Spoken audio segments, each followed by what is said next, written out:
नमस्कार विद्यार्थियों, मैं मिसिस वोरा आरएलटी कॉलेज अकोला से आपके हिंदी की अध्यापिका। कक्षा 12वीं के इस आभासी कक्षा में आप सभी का स्वागत है।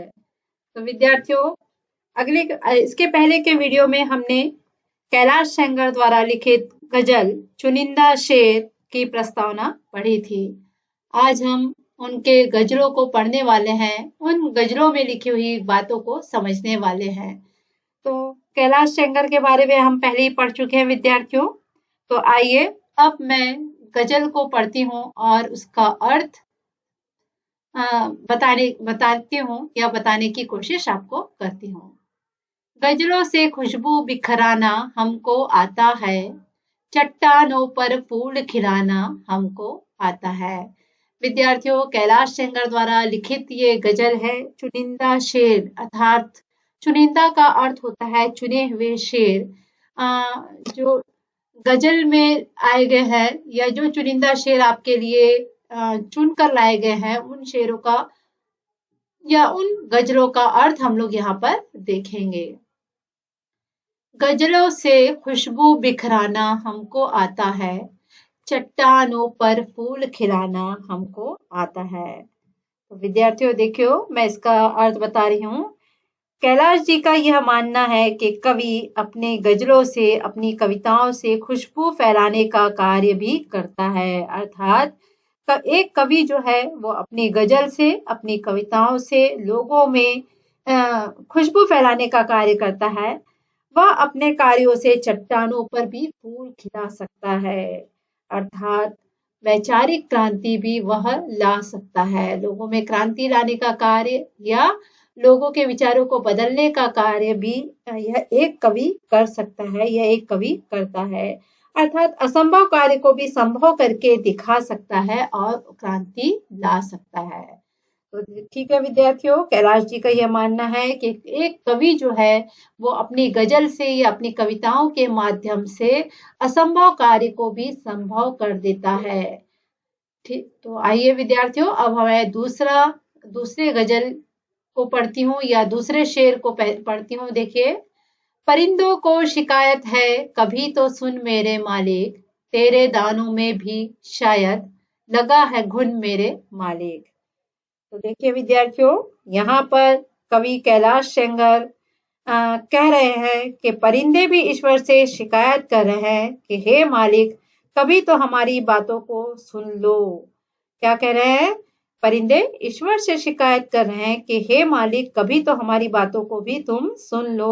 और ऐसा लग रहा है कि जो दाना आपकी कृपा से हमको प्राप्त होता है उसमें भी कीड़े लग गए हैं, अर्थात आपकी कृपा दृष्टि जो हम पर है वह भी दूषित हो चुकी है। तो इस प्रकार विद्यार्थियों देखो, कवि कैलाश कहते हैं कि अब परिंदों का अर्थ होता है पक्षियों को भी खुदा से शिकायत है कि हे मालिक, कभी तो हमारी बातों को तू सुन ले। और वह कह रहे हैं कि ऐसा लगता है कि जो दाने हमको खाने के लिए दिए जाते हैं उन दानों में भी घुन लग गया है, अर्थात तुम्हारी कृपा दृष्टि हमको नहीं मिल पा रही है या तुम्हारी कृपा दृष्टि हम पर दूषित हो गई है। अब आगे का देखते हैं विद्यार्थियों। हम जिंदगी के चंद सवालों में खो गए, सारे जवाब उनके उजालों में खो गए। विद्यार्थियों, एकदम ही सादे सरल शब्दों में कविता है या गजल है। हम जिंदगी के चंद सवालों में खो गए, सारे जवाब उनके उजालों में खो गए। कभी जिंदगी में आपाधापी से इतने परेशान हो गए हैं, अपनी परेशानियों से इतने प्रभावित हो चुके हैं कि उन परेशानियों का सामना तो कर रहे हैं और फिर ऐसा लगता है कि कहीं से मानो उजाले फूट पड़े हैं। हम जिंदगी के चंद सवालों में खो गए, अर्थात कवि कहता है कि हम लोग हमारे जीवन में आने वाली परेशानियों को सहन करते हुए उनमें खो गए हैं या उन समस्याओं के समाधान में इस तरह खो गए हैं, इस तरह डूब गए हैं कि ऐसा लग रहा है कि कहीं से उन ये जो जवाब है, उनकी समस्याओं का जो समाधान है, एक उजाले के रूप में हमको कहीं से मिलता है और सारी परेशानियां इस प्रकार समाप्त हो गई है मानो वह कभी थी ही नहीं। चट्टानी रातों को जुगनू से वह सवारा करती है, बरसों से एक सुबह हमारा नाम पुकारा करती है। क्या है? चट्टानी रातों को जुगनू से वह सवारा करती है, बरसों से एक सुबह हमारा नाम पुकारा करती है। कवि कहते हैं कि ऐसा लगता है कि हर सुबह हमारे लिए एक नया संदेश लेकर आती है। रात्रि के घोर अंधकार में जुगनू के द्वारा फैलाए गए हल्के से प्रकाश में भी आशा की एक किरण हमें दिखाई देती है। तो कवि क्या कह रहा है विद्यार्थियों कि जब रात ढलने के बाद जो सुबह आती है, वह सुबह हमारे लिए एक नया संदेश लेकर आती है। रात्रि के घोर अंधकार में जुगनू के द्वारा फैलाए गए हल्के से प्रकाश में भी आशा के एक किरण छिपी हुई रहती है। वह आसमां पे रोज एक ख्वाब लिखता था, उसे पता न था वह इनकलाब लिखता था। तो कवि कहता है कि कवि कैलाश चंगर कहते हैं कि वह नित्य नए सपने देखता था, जागती आंखों से के सपने। वह नहीं जानता था कि उसके सपनों में, उसके विचारों में क्रांति का बीज छिपा हुआ है और उसके द्वारा आसमान पर लिखे गए सपने एक दिन क्रांति का रूप ले लेंगे। तो विद्यार्थियों, कवि यहाँ पर अगर कविता का सार देखे तो कवि जो है वो अपने आंखों से रोज एक सपने को देखा करता था और उसे यह नहीं पता था कि यह सपने एक दिन वैचारिक क्रांति का रूप धर लेंगे या आसमान पर लिखे हुए यह सपने एक दिन क्रांति का रूप ले लेंगे। हंसी से अपने आंसुओं को छुपाकर देखो, नया मुखौटा ये चेहरे पे लगा कर देखो। वह फकीरी की दुआओं में असर देता है, आंख से इत्र बांटने का हुनर देता है। इसमें भी लाशें मिला करती है, तुम जरा देखभाल तो लेते। इसको माँ कह के पूजने वालों इस नदी को खंगाल तो लेते। तो आइए विद्यार्थियों, ये देखते हैं हम लोग। हंसी से अपने आंसुओं को छिपाकर देखो। हंसी और आंसू यानी खुशी और आंसू जो है वो मनुष्य के जीवन के दो अलग अलग पहलू है, दो अंग है।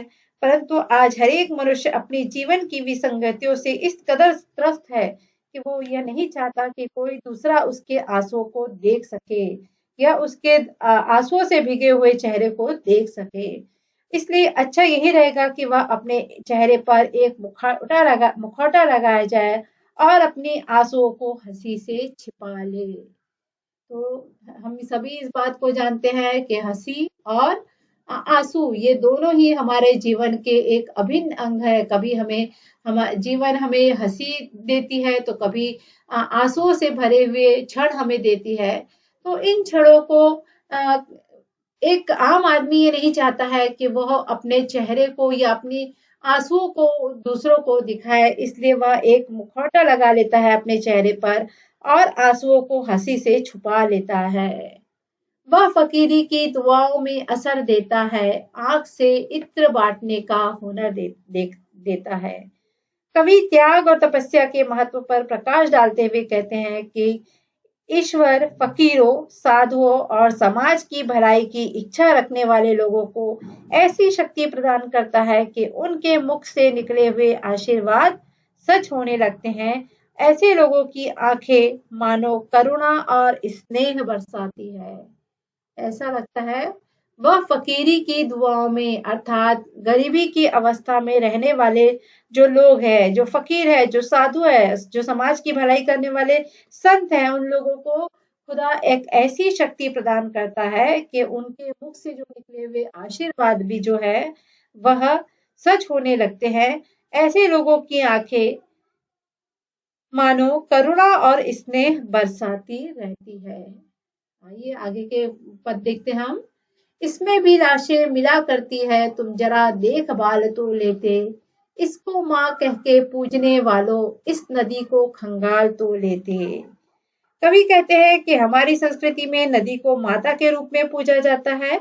नदी मानव सभ्यता के लिए जीवन दायिनी का काम करती है। तो विद्यार्थियों, ये बात भी हम अच्छी तरह से जानते हैं कि हमारी संस्कृति में नदी को, गंगा को माता के रूप में पूजा जाता है, पूजा अर्चना की जाती है नदी की।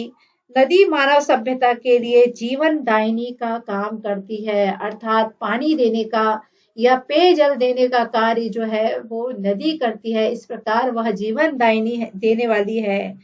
इस नदी रूपी माता के लिए हमारा भी कुछ उत्तरदायित्व है। इसमें लोग लाशें तक बहा देते हैं। हमें नदी को स्वच्छ बनाना चाहिए।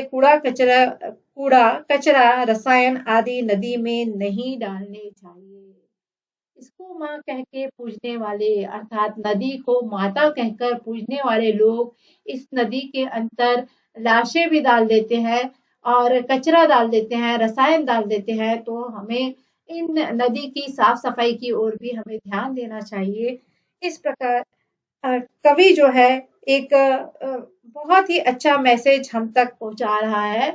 तो आज के लिए बस इतना ही काफी है। धन्यवाद।